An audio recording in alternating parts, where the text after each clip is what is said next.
और अपने कंसेप्ट के अकॉर्डिंग यहां आपको एक नई फैलेसी पढ़नी है, और ये आई थिंक आपकी 8th नंबर की फैलेसी है। 8th नंबर की फैलेसी जो होगी, इस 8th नंबर की फैलेसी का नाम है fallacy of abusive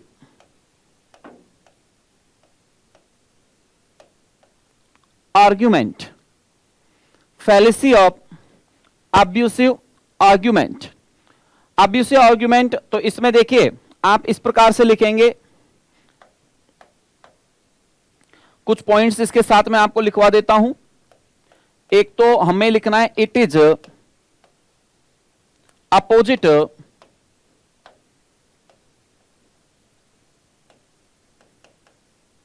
of fallacy of appeal to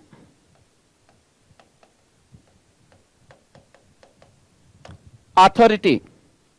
ध्यान दीजिएगा, ये अपील टू अथॉरिटी की क्या है, जस्ट अपोजिट है। और अपील टू अथॉरिटी की जस्ट अपोजिट होने का मतलब क्या हो गया कि यहां आप किसी व्यक्ति के कार्यों के आधार पर, किसके आधार पर, उसके कार्यों के आधार पर उस पर्सनल व्यक्ति को जज न करके पर्सनल व्यक्ति के आधार पर उसके कार्यों को जज करते हो। जबकि अथॉरिटी में क्या पढ़ा था हमने कि उस व्यक्ति के कार्यों के आधार पर उस व्यक्ति को जज किया जाता है, और उस व्यक्ति के कार्यों का उल्लेख न करके, उनका एक्सप्लेनेशन न करके हम उस व्यक्ति की तरफ चले जाते हैं।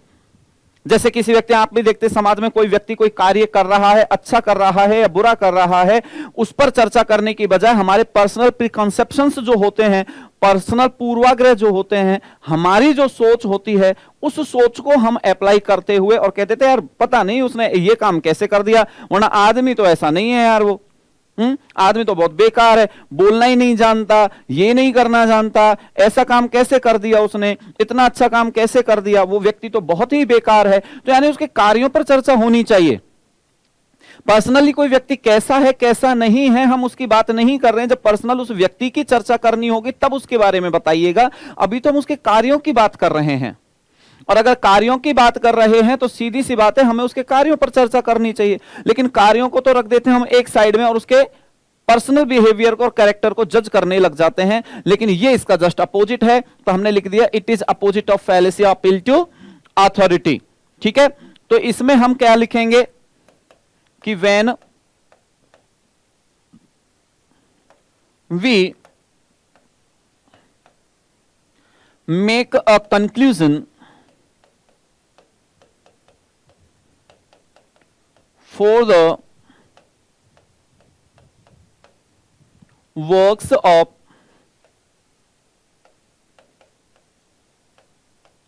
person according to his personal character। ध्यान दीजिएगा, जब भी हम क्या बनाते हैं, एक कंक्लूजन बनाते हैं, किसके लिए, व्यक्ति के लिए, उस पर्सनल व्यक्ति के, किसके लिए, कार्यों के लिए। जब हम कोई कंक्लूजन बनाते हैं किसके आधार पर, उस व्यक्ति के कैरेक्टर के आधार पर। जैसा मैंने आपको लास्ट क्लास में एग्जांपल भी दिया था, जैसे हम रावण की बात करें, रावण बहुत ही अच्छा व्यक्ति था, बुरा व्यक्ति था, इस चीज की चर्चा छोड़कर हम उस व्यक्ति के पर्सनल बिहेवियर के आधार पर, कैरेक्टर के आधार पर, उसके द्वारा किए गए कार्यों की भी हम क्या कर लेते हैं, उसके आधार पर उसका कंक्लूजन निकाल लेते हैं। जैसे मैंने कल आपको बताया था, भगवान शिव की स्तुति के लिए शिव तांडव स्तोत्र जो निर्मित किया गया वो रावण के द्वारा निर्मित किया गया। और आज भी मेरे ख्याल से जब भी शिव आराधना की जाती है तो शिव तांडव स्तोत्र का वाचन, उसका स्मरण जरूर किया जाता है। अब हम क्या कहें कि शिव तांडव स्तोत्र की रचना किसने की, कि रावण ने। भैया रावण तो राक्षस था, और अगर राक्षस था तो उसके द्वारा किए गए सभी कार्य भी कैसे हैं, राक्षसी प्रवृत्ति के ही होंगे। लेकिन ऐसा निश्चित है क्या, कार्य किया जाना और पर्सनल कैरेक्टर को डिसाइड करना, उसके पर्सनल कैरेक्टर होना, दोनों माय डियर अलग अलग चीजें हैं। जैसे कि मैं ये कह दूं, जैसे कोई व्यक्ति है, किसी व्यक्ति को मान लीजिए हम ये कह दे कोई एक पोएट है, उस पोएट ने जो भी रचनाएं की हैं, जो कुछ उसने लिखा है, पोएट्री लिखी है, जो कुछ भी लिखा है उसने, नॉवेल वगैरह लिखा है, अब उस नॉवेल को हम जज करेंगे उस व्यक्ति के कैरेक्टर से या उसके एक्टिविटी से। मान लो उस व्यक्ति को किसी कारणवश कहीं से, यूनिवर्सिटी से, कहीं कॉलेज से या कहीं समाज से बहिष्कृत कर दिया गया, तो हम कहेंगे क्योंकि उसे समाज से बहिष्कृत कर दिया गया है इसलिए उसकी पोएट्री, उसका नॉवेल भी अच्छा नहीं है। ऐसा जब हम कहने लग जाते हैं तो माय डियर ये फैलेसी को जन्म देता है और ये होती है फैलेसी ऑफ अब्यूजिव आर्ग्यूमेंट। जैसे मैं कहूं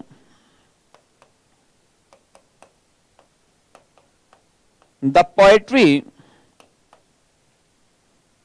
of my friend is not worthy to read as he was disqualified from his university। अब आप देखिए क्या करने जा रहे हैं यहां पर कि the poetry of my friend, मेरे फ्रेंड की पोएट्री, मेरे फ्रेंड ने एक पोएट्री लिखी है, तो मेरे फ्रेंड ने जो पोएट्री लिखी है वो पोएट्री जो है वो अच्छी नहीं है, मूल्यवान नहीं है, कीमती नहीं है। किसके लिए? पढ़ने के लिए। क्यों नहीं है? क्योंकि मेरे फ्रेंड को यूनिवर्सिटी से क्या कर दिया गया था? डिस्क्वालीफाई कर दिया गया था। तो माय डियर फ्रेंड को अगर डिस्क्वालीफाई किया गया है तो वो किसी उसके एक्टिविटी की वजह से किया गया होगा, इसका पोएट्री से कोई लेना देना नहीं है। ये आपको ध्यान रखना है। पोएट्री दिमाग की उपज है, बाकी और जो कार्य किए गए हैं, डिस्क्वालीफाई किया गया है वो फिजिकली किया गया है, तो इसलिए ध्यान रखिएगा फिजिकली एक्टिविटीज का मेंटल एबिलिटी पर किसी प्रकार का कोई फर्क नहीं पड़ता। लेकिन जब हम दोनों को एक दूसरे से जोड़ देते हैं और माय डियर एक के आधार पर दूसरे का कंक्लूजन निकालते हैं तो इसे ही कहा जाता है फैलेसी ऑफ अब्यूसिव आर्ग्यूमेंट। और इसकी जस्ट अपोजिट कौन सी है? Appeal to authority.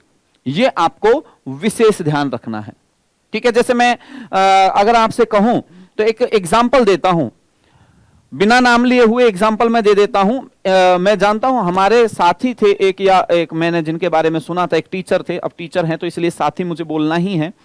तो एक साथी थे, साइंस पढ़ाते थे, तो साइंस में बहुत अच्छा, मतलब उनकी साइंस, बच्चे कहते थे कि उनकी साइंस मतलब क्लास में यूं याद हो जाती थी साइंस उनकी, जब वो पढ़ाते थे तो सारे facts as it is class में ही याद हो जाते थे।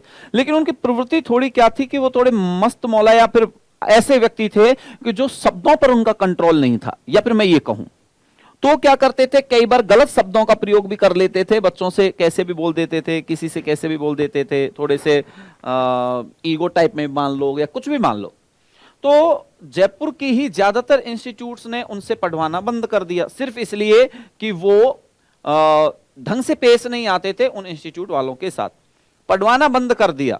अब आप मुझे बताइए, जबकि बच्चे कह रहे हैं कि उनके द्वारा पढ़ाया गया कंसेप्ट एज इट इज याद हो जाता है, तुरंत याद हो जाता है हमें, तो अब मैं क्या कहूं कि उन्हें ज्यादातर इंस्टीट्यूट से बाहर कर दिया गया, इसलिए उनकी साइंस में कोई दम नहीं है भैया, बेकार पढ़ाते हैं वो। तो पढ़ाना अलग चीज है, और उन्हें अगर इंस्टीट्यूट से निकाला गया है, उन्हें हटाया गया, उनसे नहीं पढ़वाया जा रहा है, तो उनके पर्सनल बिहेवियर की वजह से, कि उनका बिहेवियर ऐसा था कि वो इंस्टीट्यूट वालों के साथ, उनके मालिकों के साथ या औरों के साथ ढंग से पेश नहीं आते थे, तो इसलिए उनको हटाया गया। तो माय डियर, जब हम उस व्यक्ति के पर्सनल जो एक्टिविटीज है उनके आधार पर उनके कार्यों को जज करने लगते हैं, तो यही क्या होता है, अब्यूसिव आर्ग्यूमेंट कहलाता है। क्लियर है? मैं समझता हूं कंसेप्ट आपका क्लियर हो गया होगा। तो इसको अब आगे बढ़ते हैं और अगली फैलेसी को पढ़ना है अपन को। और माय डियर अगली फैलेसी जो है वो है आपकी इन्हीं से संबंधित है, तो ऐसी फैलेसी आपको पढ़नी है। जैसे मैं आपको बता दूं अगली फैलेसी का नाम क्या होगा, हम लिख लेते हैं एक बार। अगली फैलेसी का नाम है, 9 नंबर की फैलेसी है, फैलेसी ऑफ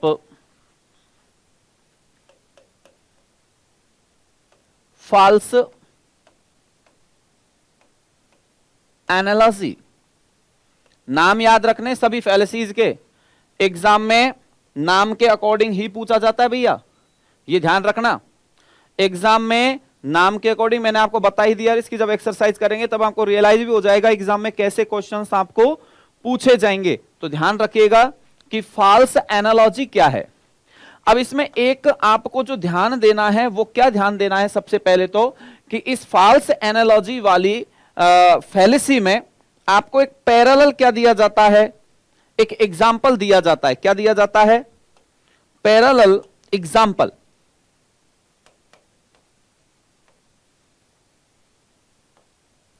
पैरेलल क्या दिया जाता है?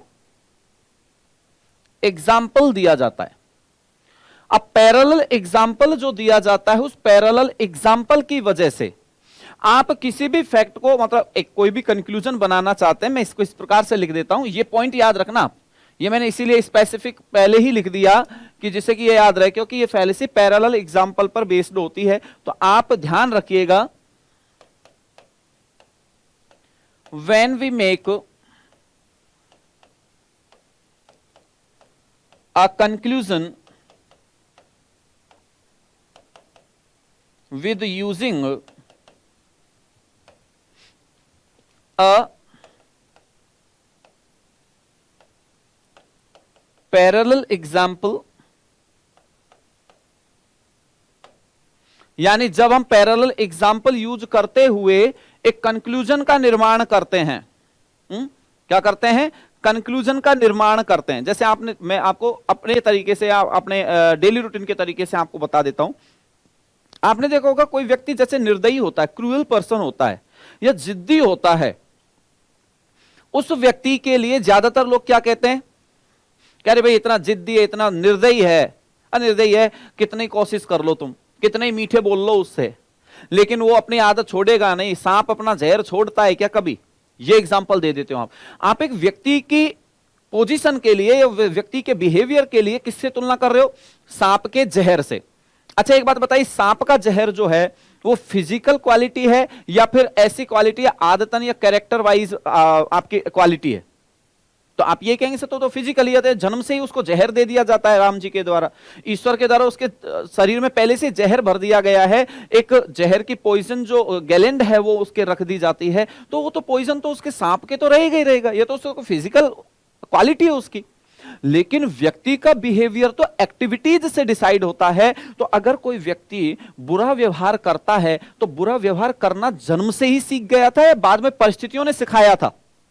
तो आपका ये जवाब होगा सर परिस्थितियों ने सिखाया था। लेकिन क्या सांप का जहर परिस्थितियों से निर्मित हुआ था? नहीं, वो जन्मजात होता है। तो इस प्रकार से हम कह सकते हैं कि जब किसी की जन्मजात क्वालिटी से तुलना करते हुए किसी व्यक्ति की बाद में एडॉप्ट की गई क्वालिटीज को हम तुलना करते हैं तो उससे एक भाषा दोष का निर्माण होता है, वो कहलाता है फॉल्स एनालॉजी। यानी गलत तरीके से एनालिसिस कर लिया, गलत तरीके से आपने एग्जाम्पल दे दिया और गलत तरीके से उसे आप किसी दूसरे एग्जाम्पल के साथ रिलेट कर रहे हैं, तब जाकर यह निर्मित होता है। जैसे हम कहते हैं कि you cannot change the mentality of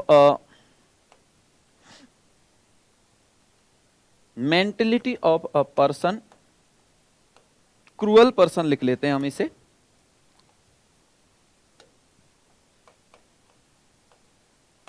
cruel person as we cannot remove the poison from a snake। तो आपको यह दिया गया सेंटेंस कि आप पढ़िए, सेंटेंस को अच्छे ढंग से पढ़ लीजिए और फिर पता लगाइए कि क्या लिखा हुआ है। आप कह रहे हैं किसी भी क्रूअल पर्सन की मेंटेलिटी को हम चेंज नहीं कर सकते। क्यों नहीं कर सकते? क्योंकि आपने एग्जाम्पल पैरेलल एग्जाम्पल दिया। पैरेलल एग्जाम्पल किसका दिया है? सांप का दिया है। किसका दिया है? सांप का आपने पैरेलल एग्जाम्पल दिया है कि आप सांप के जहर को उससे अलग नहीं कर सकते, और जब सांप के जहर को उससे अलग नहीं कर सकते तो इसका सीधा सा मतलब निकलता है आप किसी व्यक्ति का बिहेवियर भी परिवर्तित नहीं कर सकते। लेकिन आप मुझे बताइए, किसी व्यक्ति के बिहेवियर में परिवर्तन और किसी की फिजिकल क्वालिटी का एग्जाम्पल देकर आप उसे प्रूव करना चाह रहे हैं, तो ये सही है या गलत है? आप कहेंगे सर ये तो गलत है, तुलना होनी चाहिए तो बराबर वाली में होनी चाहिए भाई, मेंटेलिटी के साथ मेंटेलिटी की, मेंटल पोजीशन के साथ मेंटल पोजीशन की, फिजिकल पोजीशन के साथ फिजिकल पोजीशन की, फिजिकल क्वालिटी के साथ फिजिकल क्वालिटी की होनी चाहिए तुलना।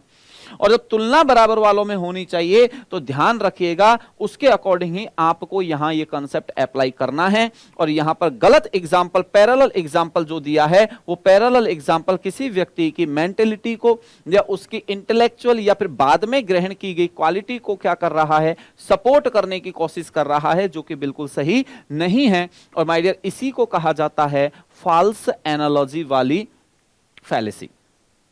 क्लियर कंसेप्ट यहां तक? चलिए अब अगली फैलेसी पर चलते हैं।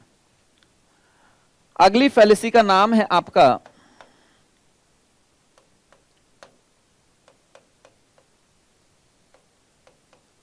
Fallacy of accident. Fallacy of accident. अब आप समझिएगा, इसमें एक्सीडेंट का मतलब कोई दुर्घटना नहीं है यहां पर कि कहीं आप इसका मतलब इस प्रकार से निकाल लें। फैलेसी ऑफ एक्सीडेंट का मतलब क्या है, इसको आप ध्यान रखिएगा। मैं इसको कंसेप्ट को समझा दूं कि हमारी जो कोई भी सेइंग्स होती हैं या प्रोवर्ब्स होती हैं, सेइंग्स मतलब कहावतें, और ये हो जाते हैं आपके मुहावरे। तो कहावत और मुहावरों का आप इनकरेक्ट कंक्लूजन निकालते हैं, इसको तो सिंपल याद रख लेना। कहावत और मुहावरों का जब आप इनकरेक्ट कंक्लूजन निकालते हैं तो इससे जो फैलेसी बनती है वो फैलेसी बनती है एक्सीडेंट। ठीक है? कैसे? जैसे आपने एक अपने कहावत सुनी होगी या मुहावरा सुना होगा, जैसा बोओगे वैसा काटोगे। जैसा बोओगे वैसा काटोगे। अब सुनने में तो ठीक लगता है, बस उसको एक्सप्लेन करना होता है ना, तब तो हम चलो ठीक है।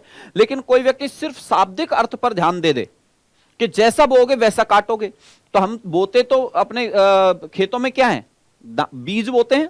तो अब आप जब काटते हो तो बीज ही काटते हो क्या? काटते तो फसल को है, फिर उसमें से बीज तो हम निकालते हैं। लेकिन कोई व्यक्ति इसी को कहता है मैंने बोया अगर बीज है तो मैं तो बीज ही काटूंगा। जैसा करोगे वैसा भरोगे। अगर कोई ये कह रहा है जैसा करोगे वैसा भरोगे, जो करोगे वो भुगतना पड़ेगा, इसका मतलब कल हमने जो किया वो आज हमको पे करना पड़ेगा, वैसा ही। तो अब कोई व्यक्ति ये कह देता है कि जैसे कि भैया जैसा करोगे वैसा भरोगे, जैसा करोगे वैसा ही तुमको आगे उसका भुगतान मिलेगा। तो इसका मतलब तो क्या हो गया, कोई व्यक्ति एग्जांपल दे देता है कि as it is said that whatever we do, whatever we did yesterday, we must pay today. So I can say that you bought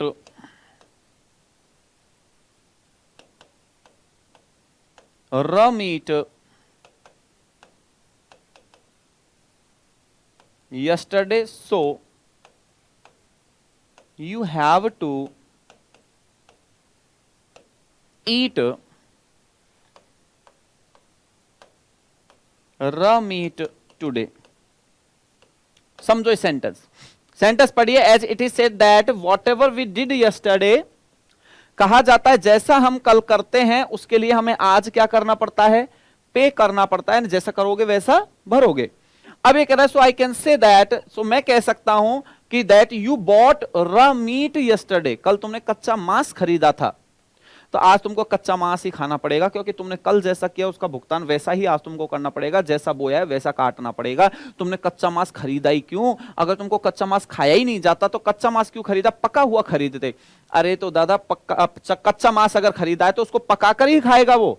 लेकिन इसका अर्थ जो है वो शाब्दिक अर्थ लेकर चल रहा है और इनका गलत कंक्लूजन निकाल रहा है आपकी सेइंग्स एंड प्रोवर्ब्स का, जबकि मतलब ये कहता है कि जो तुमने किया है उसका फल वैसा ही भुगतना पड़ेगा। हाँ ये बात ठीक है, किसी व्यक्ति ने मीट अगर खरीदा तो अगले दिन उसे मीट खाना पड़ेगा, किसी व्यक्ति ने जो सब्जी खरीदी अगले दिन उसे वही सब्जी खानी पड़ेगी। जिस व्यक्ति ने जैसा कार्य लास्ट डे किया या लास्ट डेज में किया, नेक्स्ट डेज में, कमिंग डेज में, फॉलोइंग डेज में उसे वैसा ही क्या करना पड़ेगा? भुगतान करना पड़ेगा। इसका अर्थ तो ये निकलता है। तो इसका मतलब ये नहीं कि जो कल किया एज इट इज वही हमें आज भुगतना पड़ेगा है? इसका मतलब तो ये हुआ कि सब्जी बनाने के लिए हम भिंडी लेकर आए, अब भिंडी जब लेकर आए तो भिंडी तो मार्केट से कच्ची ही मिलेंगी है? तो क्या करें भैया, तू कल भिंडी लाया था और फिर घर पे मम्मी लाके और मम्मी से कहते मम्मी खाना परोस दो है? तो मम्मी क्या कह दें, एक कटोरी में तो आटा लाके रख दें, फिर उसमें नमक लाके रख दें, पानी लाके रख दें और सब्जी भिंडी साबुत लाके रख दें, एक टमाटर मिर्च रख के और उसमें सारे मसाले एक कटोरी में रख के और कह दे ले बेटा तेरे खाना।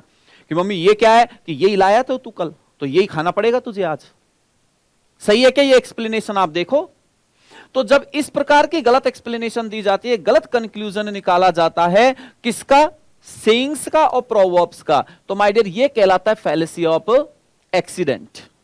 तो एक्सीडेंट का मतलब हमेशा दुर्घटना नहीं होता। आप ये कह सकते हैं कि कह सकते हैं ये एक केवल संयोग, एक्सीडेंटली का मतलब संयोग भी होता है कि संयोग ऐसा बन गया कि ये कहावत इसके साथ सेट हो रही है, लेकिन भैया इसका मतलब ये बिल्कुल नहीं निकलता। तो शाब्दिक अर्थ पर ध्यान नहीं देना है, हमें इस कहावत का डीप मीनिंग भी समझना है। लेकिन व्यक्ति तो क्या करता है कि इसका शाब्दिक अर्थ समझ के और उसी के अकॉर्डिंग एक्सप्लेनेशन देने लग जाता है। और इस एक्सप्लेनेशन की वजह से जिस फैलेसी का निर्माण होता है वो होती है फैलेसी ऑफ एक्सीडेंट। मैं समझता हूं क्लियर है कंसेप्ट यहां तक। चलिए अगली फैलेसी पर चलते हैं और अगली फैलेसी का नाम है, नेक्स्ट फैलेसी देखिए,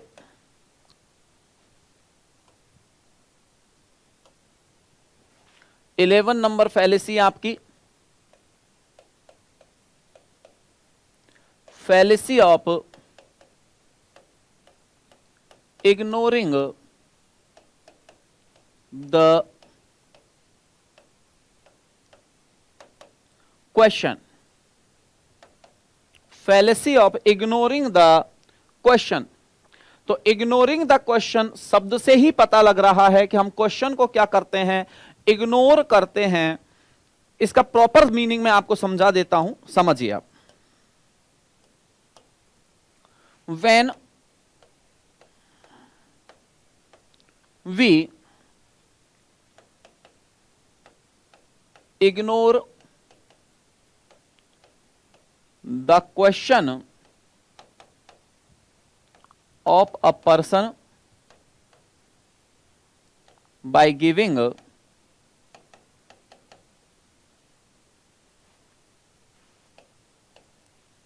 a different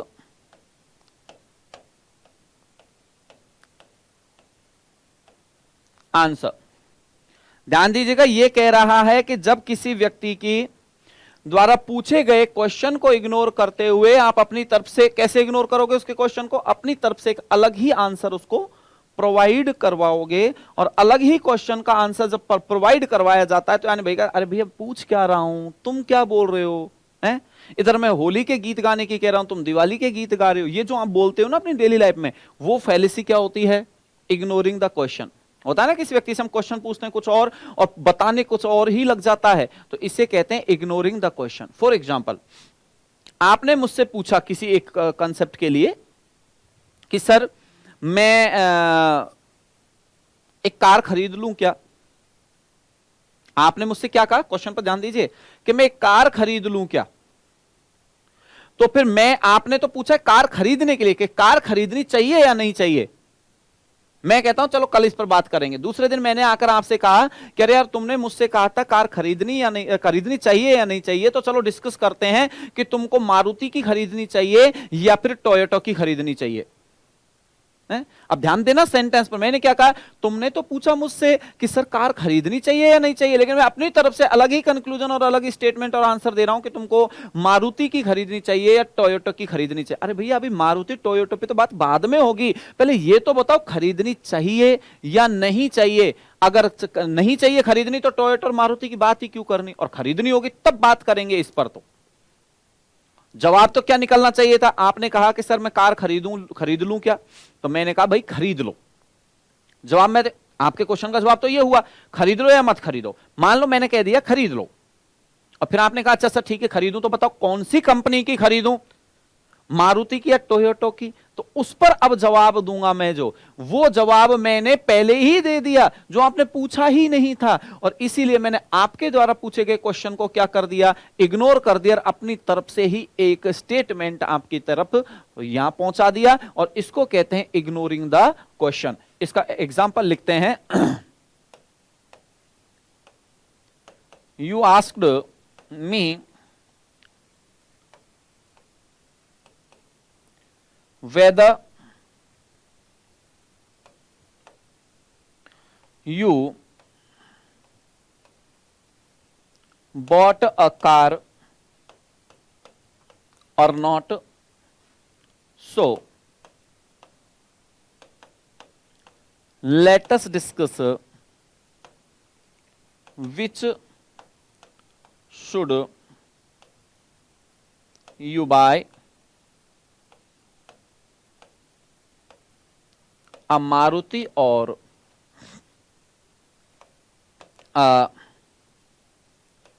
टोयोटा।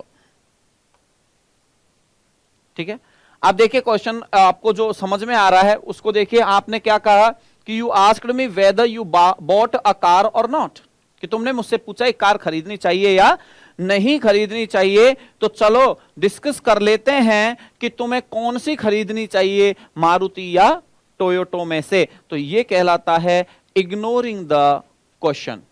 कौन सा कहलाता है, इग्नोरिंग द क्वेश्चन। क्या लिखा हमने इसमें कि जब भी किसी के द्वारा पूछे गए क्वेश्चन को इग्नोर करते हुए हम अपनी तरफ से क्या करते हैं, एक नया ही कंसेप्ट और स्टेटमेंट उसे दे देते हैं।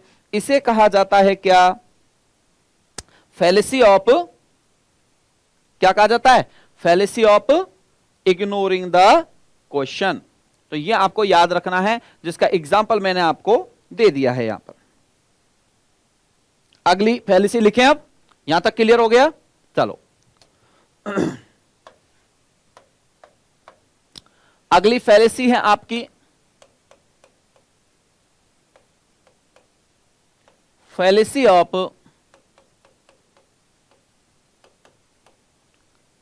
इक्विवोकेशन।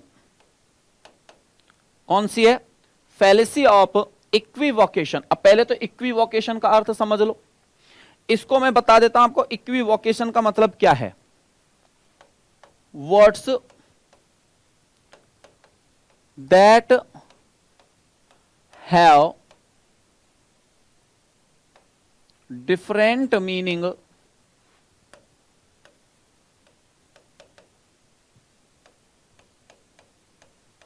According to use.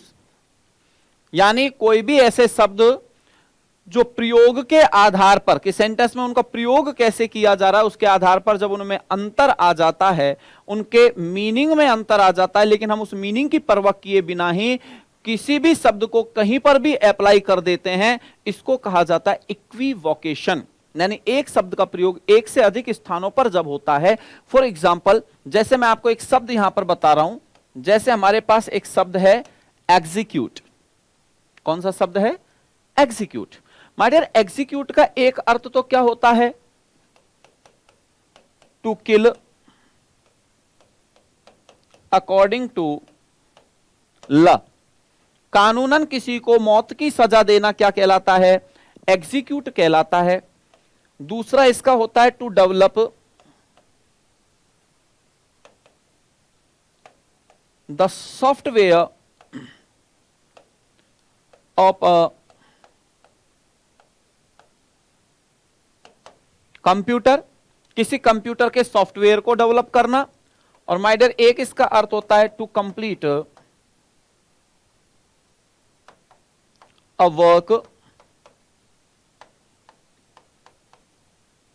सक्सेसफुली, किसी कार्य को सफलतापूर्वक क्या करना, पूरा करना, यह भी एग्जीक्यूट का अर्थ निकलता है। अब आप एक बात बताइए, एग्जीक्यूट के ये तीन अर्थ जो निकल रहे हैं, सबका प्रयोग अलग अलग है, लेकिन क्या कहीं पर भी इसका प्रयोग कैसे भी कर लोगे क्या आप? अगर मान लीजिए हमें अकॉर्डिंग टू लक किल करने की बात की जा रही है, तब इसको हम उसी प्रकार के सेंटेंस में यूज करेंगे, लेकिन इसका प्रयोग हम हर जगह ऐसे ही कर लें या इसका अर्थ ऐसे निकालने लग जाएं, तो फिर तो एग्जीक्यूटिव ऑफिसर्स का अगर हम अर्थ निकालने लग जाएं कि ऐसे ऑफिसर जिनकी नियुक्ति की जाती है कानूनी रूप से हत्या करने के लिए, तो माय डियर ये क्या अर्थ आपका सही होगा? बिल्कुल गलत होगा, ये आप ध्यान रखिएगा, ठीक है। तो इसको मद्देनजर रखते हुए आपको ध्यान रखना है कि जब भी किसी शब्द का गलत तरीके से अर्थ निकाला जाता है, अब देखो जैसे कि हमारे पास एक वर्ड है कौन सा, स्मूथ, ठीक है, और स्मूथ से ही बना है, आपके ऐसे ही शब्द में बता दूंगा आपको अभी, और स्मूथ का प्रयोग जब किया जाता है विद पर्सन, तो इसका अर्थ निकलता है क्या, पोलाइट और काइंड, दयालु जिसे हम कह सकते हैं, यह इसका अर्थ निकलता है, ठीक है। तो इसी से एक अर्थ शब्द और बनता है स्मूदी, क्या अर्थ निकलता है, स्मूदी। तो स्मूदी जब किसी नाउन के साथ लगता है तो उसके लिए यूज होता है विदाउट एनी प्रॉब्लम, बिना किसी प्रॉब्लम के जब किसी की हम बात करें तो उसे कहा जाता है क्या, स्मूदी कहा जाता है। अब स्मूथ वर्ड से ये स्मूदी बना है, तो हम ये सोच लें कि दोनों का एक ही अर्थ निकलता होगा या एक ही प्रयोग होगा, तो माय डियर ये बिल्कुल गलत कंसेप्ट बन जाएगा। बिल्कुल वैसे ही जैसे हमारे पास एक शब्द आता है कौन सा, ऑल्टरनेट, और एक आता है कौन सा, अल्टरनेटिव। तो अल्टरनेट से ही अल्टरनेटिव बना है, लेकिन दोनों का यूज ही अलग अलग होता है, शब्द भले ही एक जैसे लग रहे हों। अल्टरनेट का अर्थ तो क्या होता है, फ्रीक्वेंट होता है इसका अर्थ। तो अल्टरनेट का मतलब क्या होता है, फ्रीक्वेंट। फ्रीक्वेंट का मतलब होता है एक निश्चित सीक्वेंस में जब हो, एक दिन छोड़कर एक दिन, या एक दिन छोड़कर 2 दिन, या 2 दिन छोड़कर 1 दिन, जो भी आप एक शेड्यूल बनाएं उसे कहा जाता है अल्टरनेट। साइंस में आप काम में भी लेते हैं ना, अपने घर में विद्युत वगैरह जो यूज करते हैं, एसी और डीसी, इसका मतलब है अल्टरनेट करंट होता है, डीसी यानी डायरेक्ट करंट होता है। तो आपको ध्यान वैसे ही रखना है।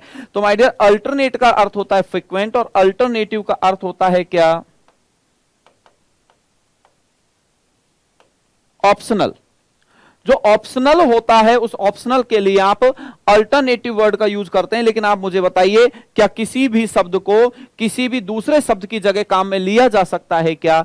बिल्कुल नहीं लिया जा सकता। इसका एग्जाम्पल मैं आपको बता देता हूं। देखिए, जैसे कि we have to run a smoothie